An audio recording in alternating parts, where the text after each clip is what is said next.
Oke friend, assalamualaikum warahmatullahi wabarakatuh. Salam teknik. Oke, pada kesempatan hari ini saya akan membahas friend sebuah permasalahan pada bagian tangki ya, khususnya untuk mobil Mitsubishi Kuda Grandia. Jadi di sini kasusnya begini friend. Nah, di dalam cover sini di saat mobil ini jalan itu berisik ya friend ya. Dan kendalanya itu berbunyi kreot-kreot. Setelah saya bongkar di sini dan sudah saya analisa untuk penyakitnya, itu ternyata untuk di bagian ini friend, di bagian selang tangki ini ada permasalahan ya. Oke, di sini untuk bagian kupingannya itu bermasalah pada ini ya, pada patah ya ini ya friend ya. Nah, itu bisa menyebabkan bunyi kreot-kreot alias bunyi berisik untuk di bagian tangki sini. Jadi ini sudah saya lakukan pembongkaran friend. Jadi untuk cara bongkarnya gampang ya friend ya. Friend buka dulu untuk bagian covernya, yaitu cover ininya friend. Nah, cover ini ya friend ya, untuk di bagian spakbor di bagian dalam. Nah, di bagian dalam sini friend. Nah, itu ya. Ini kan terpasang di belakang sini dia. Oke, di belakang sini. Jadi friend buka aja bautnya 3 biji di bagian belakang sini ya. Ada 1 2 3 ya. Jadi untuk saya paskan, jadi akan saya perlihatkan ya friend ya. Oke, di bagian dalam sini ya. Oke, itu ya. Bisa terlihat 1 2 3. Nah, itu ya, baut spakbornya kita lepas, lanjut kita buka saja untuk bagian selang pengisiannya. Jadi untuk klem-klemannya juga dilepas ya. Kita lepas dari bawah dan juga dari tengah sini friend. Jadi klem-klemannya kita lepas terlebih dahulu. Dan kita buka ke bagian ini ya, bagian dudukan tempat ini selang tangki tersebut ya. Ini ya. Nah, ini kan bautnya ada 3 nih. Nah, dibuka aja friend pakai menggunakan obeng ya. Dan di sini kupingannya itu pada patah friend. Nih ya. Ini sudah ompong, cuma tinggal satu ini kupingannya. Dan ini potongannya friend. Jadi nanti akan kita lakukan pengelasan ya. Dan ini akan saya setting lagi ya. Dan di sini untuk bagian selang ini ada agak keropos-keropos, nanti akan saya setting dengan menggunakan ini ya, lem dempul kapal ya. Oke, ini nanti akan saya lakukan pembersihan terlebih dahulu untuk bagian selang pengisian dan juga ini untuk bagian ini ya, selang karetnya. Ini akan saya bersihkan terlebih dahulu ini semuanya, dan klem-klemnya juga ya. Kita cuci dulu dengan menggunakan bensin. Lanjut kita ke bengkel, kita las aja ya untuk bagian kupingan ini. Bagian kupingan 2 ekor ini ya. Ini nanti kita akan akali dan kita las. Oke, lanjut kita bersihkan dulu ya. Oke friend, jadi ada yang ketinggalan ya. Di sini ada peredamnya friend. Jadi peredamnya ini sudah tipis dan juga sudah lumayan aus ya. Nanti akan kita buatkan dari ban dalam sepeda motor ya. Nanti kita buatkan menyerupai ukuran segitiga ini. Dengan lubang-lubangnya ini kita buatkan aja ya. Yang penting nanti ini kita bersihkan dulu dan kita las. Lalu kita lakukan pengeleman dengan menggunakan lem dempul kapal friend. Lalu kita cat ya nanti ya. Oke, ini akan saya urusi terlebih dahulu ya. Nanti kita buatkan ini. Oke. Kita mulai dulu untuk proses pembersihan untuk bagian yang kecil-kecil terlebih dahulu ya friend ya. Di sini bagian selang dan juga klem-klemnya kita bersihkan. Lanjut kita bersihkan untuk bagian pipa bahan bakar. Di sini saya menggunakan sikat kawat. Di saat proses penyikatan jangan dikasih bensin dulu ya friend ya, dikarenakan gesekan dari besi ketemu besi itu akan menimbulkan percikan api. Dan itu sangat berbahaya, dapat menimbulkan kebakaran. Oke, hati-hati ya. Sambil disikat dengan menggunakan sikat kawat, di sini kita lakukan juga ya pengaprasan agar permukaan halus dan juga kotoran bisa terangkat. Dan di sini untuk bagian pipa ini terlihat ini ya, termakan oleh usia. Jadi bila mana saya ingin menggantinya, untuk mencari spare part ini sungguh sangat ini ya, sangat sulit ya, dikarenakan sudah mobil tua ini friend.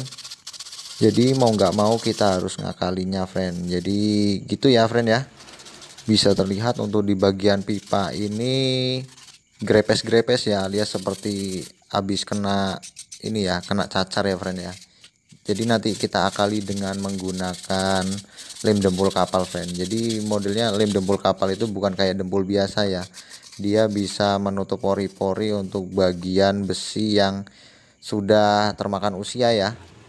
Setelah semua proses pembersihan untuk bagian selang dan juga bagian pipa ini, jadi kita siram bensin ya sambil kita amplas sedikit-sedikit sambil kita hilangkan untuk kerak-kerak tanahnya ya. Dikarenakan ini udah lama friend, nggak pernah dikontrol, dan juga ini dikarenakan mobil second ya, jadi kurang perawatan ya, ini resiko. Jadi ini untuk belajar kita bersama ya friend ya. Oke, untuk friend-friend yang belum subscribe silahkan subscribe, bila mana menyukai video kami silahkan like dan berikan komentar agar channel kami makin berkembang dan friend-friend semua dapat menuai manfaatnya. Oke, di channel kami hanya sekedar sharing dan juga untuk berbagi pengalaman ya friend ya. Setelah proses pembersihan selesai, di sini saya lakukan pengelasan friend. Jadi di sini saya titik terlebih dahulu dengan menggunakan lem Alteco ya, agar di saat saya las posisinya pas tepat berada pada posisi semula. Lebih afdolnya di sini pakai las ini ya, las karbitnya. Tapi berhubung saya adanya cuma las listrik, jadi kita menggunakan las listrik dengan menggunakan kawat las yang berukuran 2 mili friend. Terlebih dahulu kita beri titik dulu ya. Setelah penitikan langsung saja kita lakukan pengelasan ke seluruh bagian kupingan ya. Dan di sini saya menggunakan teknik sulam di saat mengelasnya, dikarenakan saya menggunakan las listrik ya friend ya. Kalau langsung dilas pakai kawat langsung itu ini takutnya jebol ya friend ya, dikarenakan benda kerja yang kita las ini cukup tipis ya. Jadi kita harus hati-hati di saat proses pengelasan ini daripada nanti bolong ya friend ya. Oke. Setelah proses pengelasan dan juga pipa ini sudah dingin, kita lakukan saja untuk proses pengeleman dengan menggunakan lem dembul kapal friend. Campurkan kedua komponen resin dan hardener menjadi satu bagian ya. Jadi untuk komposisinya itu 1:1 friend. Fungsi dari pengeleman ini adalah untuk menambah daya kokoh ya untuk bagian dudukan pipa ini, dan juga untuk menutup bagian yang grepes-grepes alias yang sudah bopeng-bopeng ini ya. Jadi kita isi bagian yang bopeng dengan menggunakan lem dempul kapal ini friend. Untuk cara pengaplikasiannya cukup mudah ya friend ya, tinggal kita lakukan pengolesan untuk bagian yang akan kita lem, dan juga di sini kita ratakan terlebih dahulu ya. Setelah kira-kira bagian lem ini merata, langsung kita lakukan pembentukan dengan menggunakan tangan. Jadi sebelum kita lakukan pembentukan, basahi dulu ya tangan kita dengan menggunakan air agar tidak lengket di tangan friend. Ratakan bagian yang kurang rata dengan cara sambil ditekan-tekan ya friend ya. Di sini saya akan lakukan pengeleman untuk bagian menyeluruh ya, yang bopeng-bopeng dan juga yang kira-kira kurang rata friend. Untuk proses pengeringan lem ini selama ini ya friend ya, selama 24 jam ya friend. Jadi kita biarkan selama 1 hari sampai benar-benar mengeras ya lem ini. Makanya ini saya lembur pas malam-malam ya. Jadi besok saya akan lakukan pengecetan friend di esok hari ya. Jadi tetap di video ini, tapi ya cuman saya sambung doang ya friend ya. Oke, tetap di channel ini ya. Setelah proses pengeringan lem dempul kapal selama 24 jam, di sini akan saya lakukan proses pengecatan. Untuk lapisan pertama saya gunakan PP primer cat dasar ya friend ya. Lanjut saya aplikasikan cat yang kedua dengan menggunakan cat warna, yaitu hanya warna hitam. Untuk bagian lem dempul kapal tadi terlihat ya tidak rata ya. Di sini tidak saya lakukan perataan dan juga tidak saya lakukan pengaplasan friend, agar lapisan dempul kapal ini tebal ya dan dapat melindungi bagian pipa. Oke friends, setelah pengeringan proses pengecatan, di sini akan saya buatkan untuk peredam tambahan ya. Di sini saya buat dengan menggunakan karet ban dalam motor bekas yang akan saya mal dan saya gunting menyerupai dengan bentuk segitiga yang ada di bagian pipa ini ya. Kita ngemalnya dari ini aja ya, bagian peredam yang karet ini friend. Sekilas bila mana dilihat bentuknya segitiga sama sisi ya, akan tetapi ini berbeda ya untuk ukuran sisi yang satu dan yang lainnya. Jadi kita akan lakukan pengemalan dan lalu kita gunting, kita potong. Setelah pas kita lakukan pengeleman. Jadi ini adalah seni ya friend ya. Seni bila mana kita memiliki mobil tua, jadi kita harus main akal dan main akal-akalan. Dikarenakan untuk spare partnya pun langka ya. Jadi kita harus memutar otak dan juga harus banyak inspirasi friend. Oke. Setelah ukuran dirasa cukup pas, langsung aja kita lakukan pengeleman. Yang pertama kita lemkan terlebih dahulu untuk karet yang kita potong dengan peredam karet yang lama ya.